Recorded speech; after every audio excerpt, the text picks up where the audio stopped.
Maths. तो देखो हमने चैप्टर 12 के अंदर 12.2 में काफी क्वेश्चंस कर लिए हैं और बहुत ही इजी चैप्टर है, और मैंने पहले ही बता दिया है कि इस चैप्टर का डेवलपमेंट 12th क्लास के अंदर है। फिलहाल तो बेसिक बेसिक बातें हैं बिल्कुल, है ना।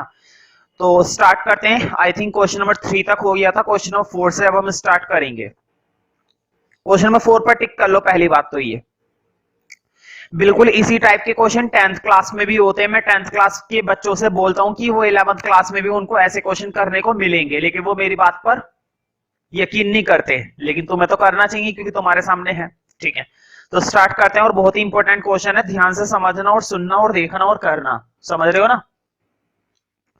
फाइंड द इक्वेशन, एक तो हमें इक्वेशन निकालनी है। Find the equation of the set of points which are equidistant. देखो इक्वेशन फाइंड आउट करनी है of the set of points which are equidistant. देखो एक पॉइंट है और वो पॉइंट क्या है, इक्विडिस्टेंट है। पहली बात तो तुम्हें इसका मतलब समझ में आना चाहिए कि ये जो वर्ड होता है इक्विडिस्टेंट, कोऑर्डिनेट ज्योमेट्री में अगर तुम्हें ये वर्ड समझ में नहीं आता है फिर तो तुम्हें कुछ समझ में नहीं आता है। इक्विडिस्टेंस दो शब्दों से मिलकर बना है। इक्वी, इक्वी का मतलब होता है इक्वल, और डिस्टेंट, डिस्टेंट का मतलब होता है डिस्टेंस। इक्वी का मतलब इक्वल और डिस्टेंस का मतलब डिस्टेंस। मतलब कि डिस्टेंस कैसा है, इक्वल है। डिस्टेंस कैसा है, इक्वल है। इक्वी डिस्टेंट का मतलब डिस्टेंस कैसा बताया गया है, इक्वल। देखो क्या लिखा हुआ है, find the equation, equation find out करनी है। ये बात तो समझ में आ रही है। Of the set of points, उन पॉइंटों की, विच आर इक्विडिस्टेंट, मैंने माना कि वो पॉइंट ये है और ये पॉइंट क्या बताया गया है, इक्विडिस्टेंट। देखो क्या बता रखा है, which are equidistant from the points. देखो इस पॉइंट का इससे 1 2 3 से, और इस पॉइंट का इससे 3 2 1 कैसा डिस्टेंस बताया गया है, इक्विडिस्टेंट। देखो बोर्ड पे, इस पॉइंट का उससे और इसी पॉइंट का इससे, ये पॉइंट इन दोनों से क्या बताया गया है, इक्विडिस्टेंट बताया गया है। मतलब ये वाला पॉइंट इन दोनों पॉइंटों से कैसा डिस्टेंस पर है, इक्वल डिस्टेंस पर। अगर मैं इसको नेम दे दूं ए और इसको नेम दे दूं बी और इसको नेम दे दूं सी, बोर्ड पे देखो, ए से लेकर बी तक का डिस्टेंस, ए से लेकर सी तक का डिस्टेंस, क्या ये क्वेश्चन ने हमें इक्वल बताया है या नहीं बताया है।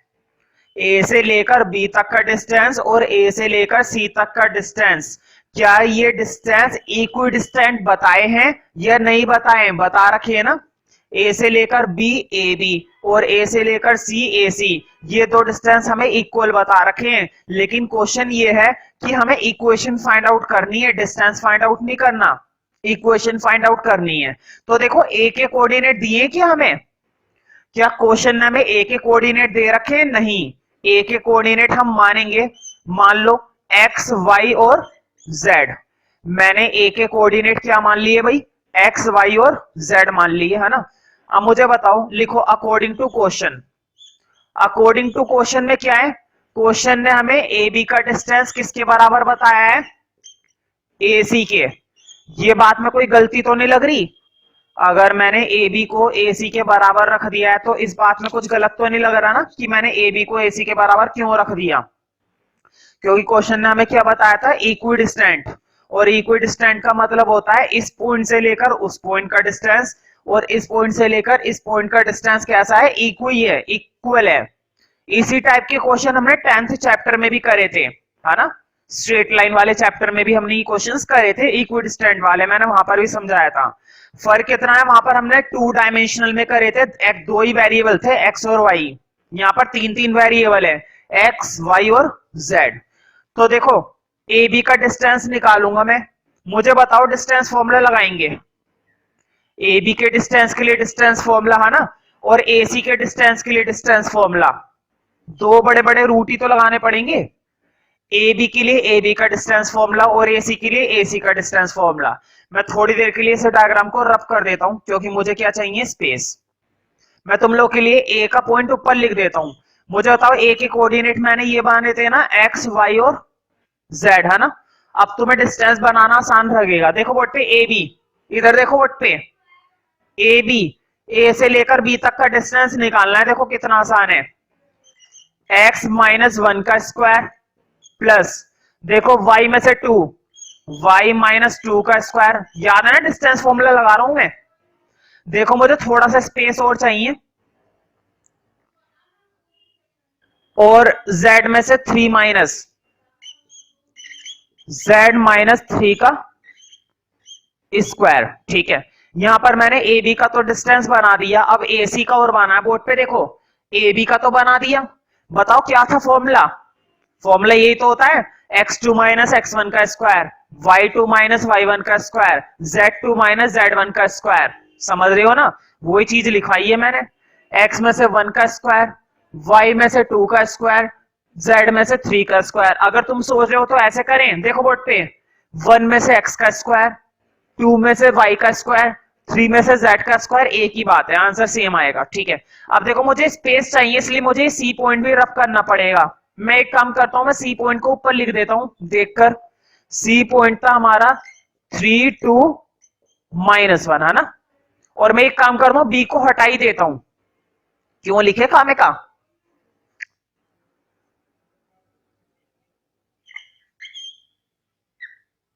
तो देखो ए सी बना रहे हैं अब, x में से 3 का स्क्वायर प्लस y में से 2 का स्क्वायर प्लस और z में से माइनस 1। मुझे बताओ z में से जब तुम माइनस 1 माइनस करोगे, जरा गौर करो इधर देखो रफ में, z में से माइनस करा माइनस 1, मुझे बताओ माइनस माइनस क्या हो जाएंगे? प्लस। तो मैं डायरेक्ट लिख दूं ना भाई, z प्लस 1 का स्क्वायर। कोई दिक्कत तो नहीं कि मैंने इसको प्लस क्यों लिख दिया? अगर किसी बच्चे को कोई दिक्कत है कि z के साथ मैंने प्लस 1 क्यों लिख दिया है, तो सॉरी, मैं इसको नहीं बता सकता, क्योंकि ये तो बिल्कुल बेसिक है, ये तो तुम्हें आना ही चाहिए कि मैंने क्यों लिख दिया, मैंने माइनस 1 को प्लस 1 क्यों कर दिया, ये बात तो तुम्हें पता ही होनी चाहिए। सबसे बड़ी बात बताओ, इधर भी रूट लगा हुआ है और उधर भी रूट लगा हुआ है, दोनों तरफ क्या लगा हुआ है? रूट। और तुम्हें मालूम है रूट को हटाने के लिए हम क्या कर देते हैं? Squaring both side. रूट को हटाने के लिए एक लाइन लिखनी पड़ेगी, स्क्वायरिंग बोथ साइड्स। अगले स्टेप में रूट गायब करने हैं। देखो x माइनस 1 का स्क्वायर बचा बस, y माइनस 2 का स्क्वायर बचा, z माइनस 3 का स्क्वायर बचा, है ना। और इधर भी देखो x माइनस 3 का स्क्वायर बचा और y माइनस 2 का स्क्वायर बचा, और लास्ट में क्या बचा भाई? z प्लस 1 का स्क्वायर बचा। मुझे बताओ क्या तुम्हें 6 स्क्वायर दिखाई दे रहे हैं? 3 इधर 3 उधर। और अब क्या करेंगे भाई? स्क्वायर के फॉर्मूले खोलेंगे, a माइनस बी का होल स्क्वायर का फॉर्मूला मालूम है ना, हम उस फॉर्मूले को लगाकर इन सब के स्क्वायर खोलेंगे और फिर थोड़ा सा और क्या करेंगे? सॉल्व करेंगे फिर इस क्वेश्चन को। तो फटाफट से एक एक करके सबके धड़ाधड़ फॉर्मूले खोलो और सब चीजें कटेंगी, देखना। केवल कुछ ही वेरिएबल ऐसे हैं जो बचे रहेंगे, ज्यादातर वेरिएबल्स कट जाएंगे, तभी तो इक्वेशन आएगी। क्वेश्चन ने हमसे क्या पूछा था? Find the equation. ध्यान रखना इक्वेशन इसी से ही आएगी, सॉल्व करके इक्वेशन इसी से ही आएगी। तो देखो कैसे आएगा आंसर।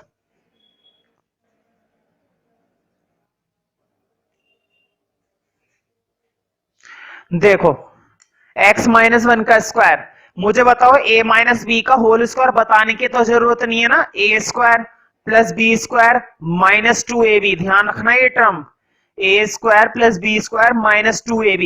बच्चे क्या करते हैं, अक्सर माइनस 2ab की टर्म भूल जाते हैं, तो मैं 11th क्लास में इतना तो नहीं बता सकता, इसलिए मैं डायरेक्ट लगा रहा हूं। देखो a का square plus B square minus 2ab।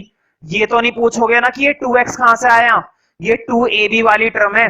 अब इधर देखो y square plus 4 minus 4y, z square plus 9 minus 6z, मैं इक्वल टू वाला पार्ट नीचे लिख रहा हूं क्योंकि पूरा आ नहीं पाएगा। देखो बोर्ड पे मैं जो इक्वल टू वाला पार्ट था ना, मैं थोड़ा नीचे लिख रहा हूं क्योंकि आ नहीं पाएगा, काफी लंबी इक्वेशन होने वाली है, इसलिए मैं नीचे लिख रहा हूं।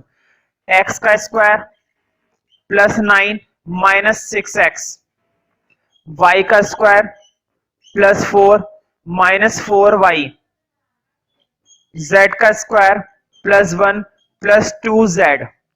मैंने क्या करा है, मैंने बस सिंपली फॉर्मूले लगाए, और तुम्हें a माइनस बी का whole square a plus B का होल स्क्वायर का फॉर्मूला लगाना आना चाहिए 11th क्लास में। तो अगर फिर भी दिक्कत होती है तो मैं तुम्हें फॉर्मूला लगाना भी सिखा सकता हूँ, ठीक है, कोई दिक्कत नहीं, लेकिन अलग से, इसके अंदर नहीं। अब देखो कुछ चीजें कटेंगी धड़ाधड़। बोर्ड पे देखो, एक्स स्क्वायर इक्वल टू के इस साइड है ना, एक्स स्क्वायर इक्वल टू के इस साइड भी है, वाई स्क्वायर इधर भी है ना इक्वल टू में प्लस में, और वाई स्क्वायर इधर भी है प्लस में। देखो इधर बोर्ड पे जेड स्क्वायर इधर है प्लस में, और जेड स्क्वायर इधर भी है प्लस में।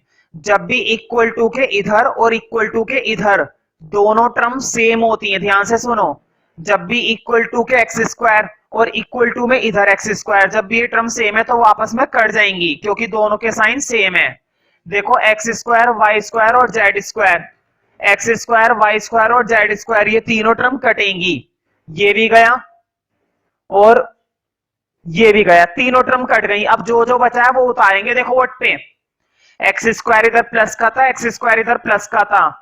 जब भी इक्वल टू के इधर और इक्वल टू के उधर कोई टर्म होती है और साइन सेम होते हैं, ध्यान रखो इस चीज का, सेम साइन वाले करते हैं। अब जरा बाकी की चीजें उतारते हैं। देखो कितना आसान है, पहले मैं वेरिएबल उतार रहा हूं। देखो वट पे एक तो बचा माइनस का 2x, है क्या नहीं, फिर बचा माइनस का 4y, और फिर क्या बचा माइनस का 6z। ये तीन टर्म बची। देखो बोर्ड पे माइनस का 2x बचा, माइनस का 4y बचा, और वो माइनस के 6z बचे। तुम सोच रहे होंगे मैंने वेरिएबल पहले उतार दिए, कांस्टेंट का क्या करूंगा भाई, अब उतारूंगा। देखो जरा प्लस का 1, जरा गौर करो इधर देखो, प्लस का 1 प्लस के 4 प्लस के 9, काउंट करोगे कितने हो गए। देखो प्लस का 1 प्लस के 4 और प्लस के 9, 9 और 4 13, 13 और 1 14। क्या मैं डायरेक्ट 14 लिख दूं, रोकोगे क्या मुझे करने से, वीडियो में तो बिल्कुल नहीं रोक सकते। देखो अब इधर भी वही काम करना है, इक्वल टू के। देखो इधर पहले वेरिएबल लिख लो, माइनस का 6x माइनस का 4y प्लस 2z, है कि नहीं। अब कांस्टेंट उतारेंगे। देखो प्लस का 9 प्लस का 4 प्लस का 1, समझ में आ रही है बात। 9 4 1, बताओ 9 और 4 13, 13 और 1 बोलो, नहीं बोलोगे, 13 और 1 14। अब जरा फिर से गौर करो, एक चीज फिर से कट गई। देखो इधर मुझे बताओ माइनस का 2x इधर है इक्वल टू में, और इधर माइनस का 6x है, ये कट सकता है क्या, नहीं। मैंने बताया था सेम टर्म होनी चाहिए, यहां पर 2 यहां पर 6, ये नहीं कटेगा। जरा इधर देखो माइनस का 4y, जरा ये देखो मैं तुम लोगों के लिए इंडिकेट करता हूं, देखो सर्कल दिखाई दिया, माइनस का 4y, और यहां पर भी देखो इक्वल टू में माइनस का 4y। मैंने तुम्हें बताया था इक्वल टू के जब इधर और इक्वल टू के जब उधर ये टर्म कैसी होती है, सेम, तो ये आपस में कट जाती हैं, लेकिन साइन कैसा होना चाहिए, सेम। मुझे बताओ 4y इधर माइनस का है, 4y उधर भी क्या है, माइनस का। अगर 4y इधर प्लस का होता तो 4y उधर भी क्या होना चाहिए था, प्लस का, ठीक है। या तो सेम साइन हो वरना नहीं कटेगा। अब जरा एक और चीज देखो, प्लस के 14 कांस्टेंट क्यों नहीं कर सकता, कांस्टेंट भी कर सकता है। देखो प्लस के 14 इधर प्लस के 14 इधर, काटू, बिल्कुल। एक तो ये वाली टर्म गई भाई, और एक ये वाली टर्म गई, क्या क्या बचा उतार दो। देखो माइनस का बचा 2x, समझ रहे हो, माइनस का बचा 6z। अब इधर देखो माइनस का बचा 6x, और यहां से क्या बचा, प्लस का 2z बचा भाई।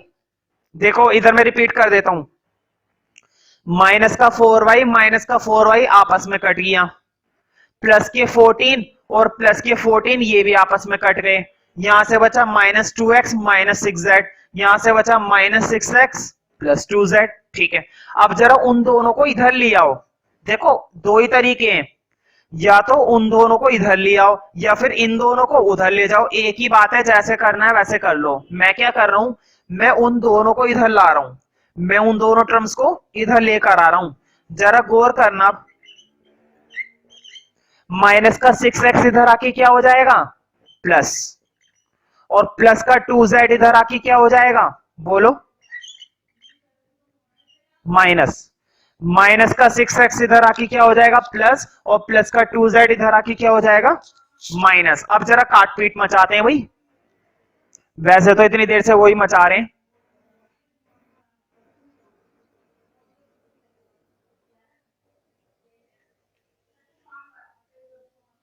देखो 6x प्लस का माइनस का 2x, बताओ 6 में से, देखो इधर 6x में से 2x जाएंगे, कितने x बचेंगे बताओ, 6 में से 2 गए 4x।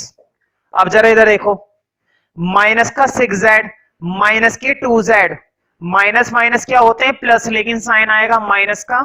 6z और 2z कितने हो गए 8z, क्यों, क्योंकि minus minus plus, 8z equal to 0। देखो दोनों में से 4 कॉमन आ रहा है ना, ले लो, 4 कॉमन आ रहा है तो जरूर लो। देखो 4 इधर से कॉमन लिया, x बचा, बताओ 4 8 में से कॉमन लिया, कितने बचे 2, इक्वल टू 0। 4 उधर जाके 0, यह इक्वेशन आ गई। ये तुम चाहो तो पीछे चेक कर सकते हो, पीछे इक्वेशन यही है। क्वेश्चन ने हमसे क्या पूछा था, फाइंड द इक्वेशन। क्वेश्चन ने हमसे क्या पूछी थी, इक्वेशन ही पूछी थी, और हमने x और z की इक्वेशन बना दी, और बहुत ही आसान इक्वेशन थी। और देखो करना ही नहीं पड़ा कुछ, अपने आप ही क्या हुआ, कटता चला गया, अपने आप ही सारी चीज आपस में कटती चली गई। और क्या लोग, इतनी आसानी से तो हो गया।